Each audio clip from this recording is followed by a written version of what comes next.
I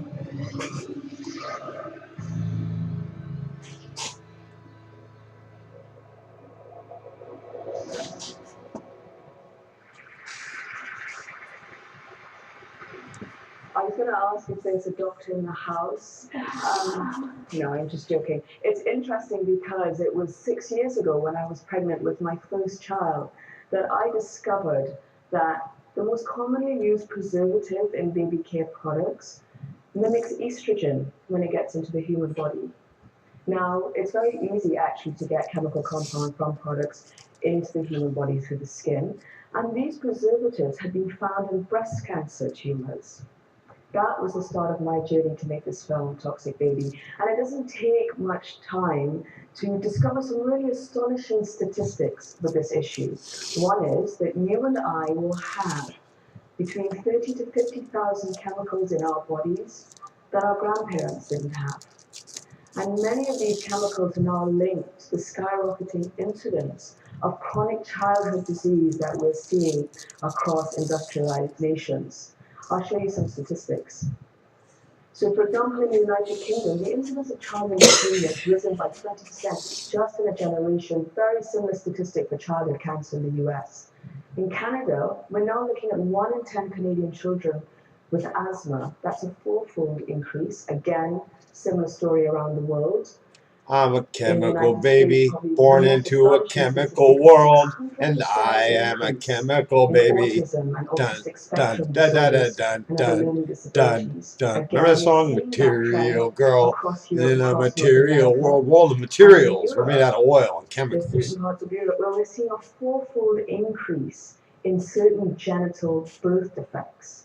Interestingly, one of those birth defects has seen a 200% increase in the US. So a real skyrocketing of chronic childhood disease that includes other things like obesity and juvenile diabetes, premature puberty. So it's interesting for me when I'm looking for someone who can really talk to me and talk to an audience about these things, that probably one of the most important people in the world who can discuss toxicity in babies is an expert in frogs. It was a surprise to me as well that I would be talking about pesticides, I would be talking about public health, because in fact... Pesticides, all over. What do we need pesticides for anyway? Don't need them. It's bull. Don't need pesticides. There are natural pesticides out there. In fact, my involvement in the whole pesticides issue was sort of a surprise as well. Gotta go back to natural. By the largest chemical company in the world, and they asked me if I would evaluate how atrazine affected amphibians or my frogs. Turns out atrazine is the largest selling product for the largest chemical company in the world. It's the #1 contaminant of groundwater water, drinking water. Right here, natural. In 2003, after my studies, it was banned in the European Union. And it does so much. It's all we need. Everyone thinks you got the answer. This guy. We were a bit surprised I got the when we found out that when we exposed frogs to very low levels of atrazine, 0.1 parts per billion, that it produced animals that look like this. This is the separate gonads of an animal that has 2 testes, 2 ovaries, another large testis, more ovaries, which is not normal. Even for amphibians.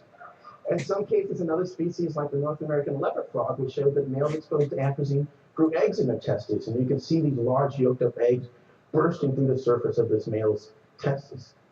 Now, my wife tells me, and I'm sure Penelope can as well, that there's nothing more painful than childbirth, that I'll never experience it. I can't really argue that. But I would guess that a dozen chicken eggs in my testicles somewhere in the top 5. In recent studies that we published, we showed that some of these animals, when they're exposed to atrazine, some of the males grow up and completely become females.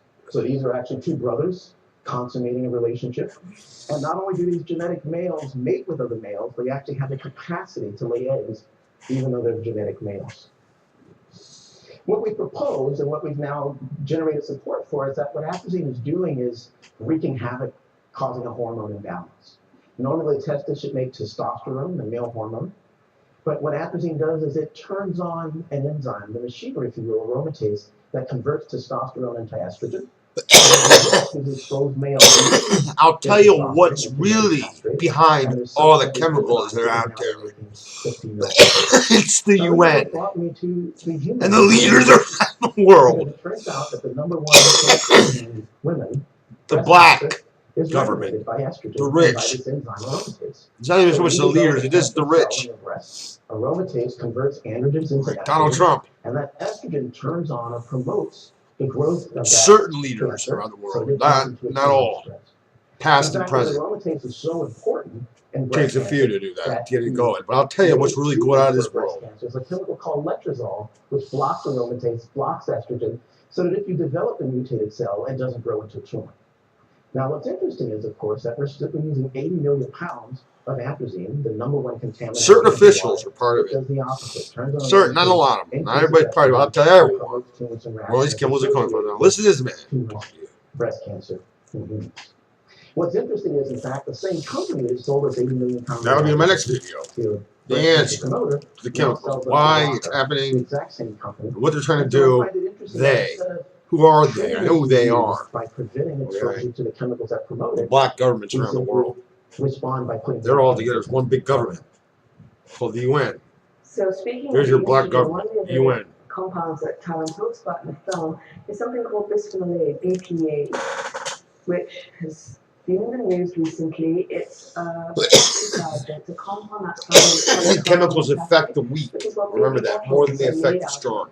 And what's interesting We're about already BPA strong. is that it's such a potent estrogen that it was actually Like babies and old people. This is a synthetic estrogen in hormone replacement therapy. And there have been many studies that have shown that BPA leaches from babies' bottles into the formula, into the milk, and therefore into the baby. So we're dosing our babies, our newborns, our infants with the synthetic estrogen. Now, 2 weeks ago or so, the European Union passed a law banning the use of BPA in babies' bottles and sippy cups. And for those of you who are not parents, sippy cups are those little plastic things that your child graduates to after using bottles.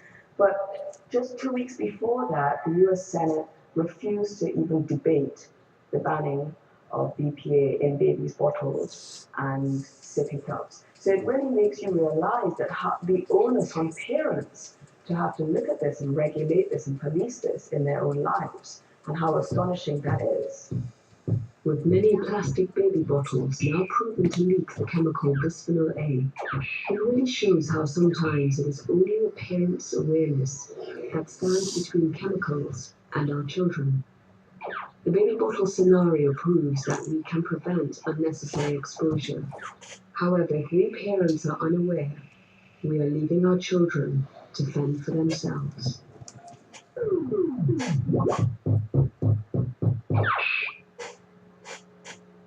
And what Penelope says here is even more true. So those of you who don't know, we're in the middle of the sixth mass extinction, scientifically now. We're losing species from the Earth faster than the dinosaurs disappeared. And leading that loss are amphibians. 80% of all amphibians are threatening and in some decline.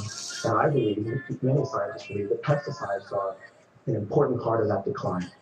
In part, amphibians are good indicators and more sensitive because they don't have protection from contaminants in the water. No eggshells, no membranes, and no placenta. In fact, our invention, by our, I mean we mammals, one of our big inventions was the placenta, but we also start out as aquatic organisms.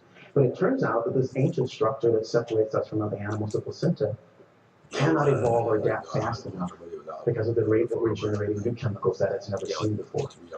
The evidence for that is that studies in rats, again with atrazine, show that the hormone imbalance that atrazine generates causes abortion, because maintaining a pregnancy is dependent on hormones. Of those rats that don't abort, atrazine causes prostate disease in the pups, so the sons are born with an old man's disease. Of those that don't abort, atrazine causes impaired mammary or breast development, and the exposed daughters in utero, so that their breasts don't develop properly. And as a result, when those rats grow up, their pups experience retarded growth and development because they can't make enough milk to nourish their pups. So the pup you see on the bottom is affected by atrazine that its grandmother was exposed to. And given the life of many of these chemicals, generations, years, dozens of years, that means that we right now are affecting the health of our grandchildren's grandchildren by things that we're putting into the environment today.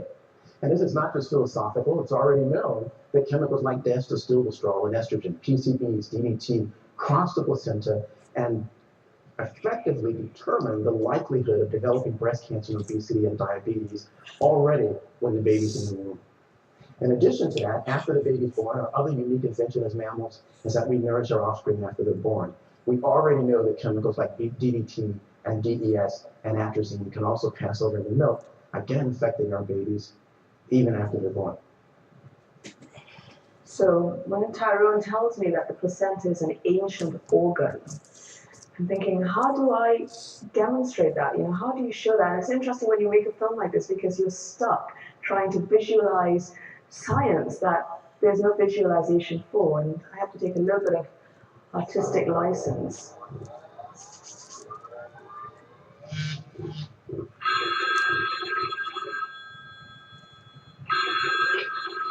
Placenta control? What is it? How what?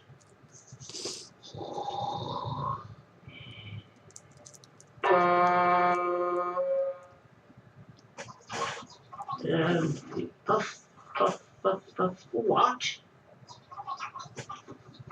Perfluorooctanoic acid. Blimey, never heard of it. And neither had I, actually, before I started making this film. And so when you realize that chemicals can pass the placenta and go into your unborn child, it made me start to think, what would my fetus say to me? What would our unborn children say to us when they have an exposure that's happening every day, day after day?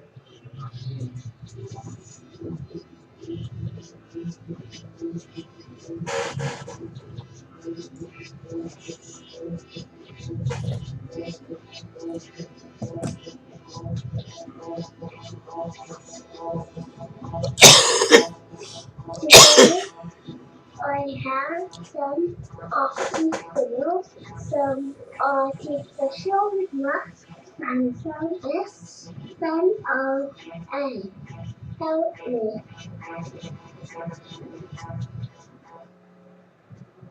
It's a very profound notion to know that we as women are at the vanguard of this. This is our issue because we collect these compounds our entire life and then we end up dumping them into our unborn children. We are in effect polluting our children. And this is something that was really brought home to me a year ago when I found out I was pregnant.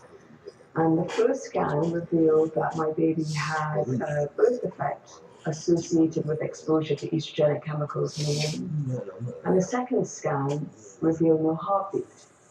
So my child's death, my baby's death, really brought home the resonance of what I was trying to make in this film. And it's sometimes a weird place when the communicator becomes part of the story, which is not what you originally intend. And so when Tyrone talks about the fetus being trapped in a contaminated environment, this is my contaminated environment. This is my toxic baby. And that's something that's just, profound and sad, but astonishing because so many of us don't actually know this. One of the things that's exciting and appropriate for me to be here at TED Women is that, well, I think it was summed up best last night at dinner when someone said, turn to the man at your table and tell them when the revolution starts, we got your back. The truth is, women, you've had our back on this issue for a very long time, starting with Rachel Carson's Silent Spring, to Theo Colburn's Our Stolen Future, to Sonia Steingraber's books Living Downstream and Having Faith. And perhaps it's the connection to our next generation, like my wife and my beautiful daughter here about 13 years ago. Perhaps it's that connection that makes activists. But for the men here, I want to say it's not just women and children that are at risk, and the frogs that are exposed to atrazine, the testes are holes and spaces because the hormone imbalance, instead of allowing sperm to be generated, such as in the testes here, the testicular tubules end up empty and fertility goes down by as much as 50%. It's not just my work in amphibians, but similar work has been shown in fish in Europe, holes in the testes and absence of sperm in reptiles and a group in South America, and in rats, an absence of sperm in the testicular tubules as well.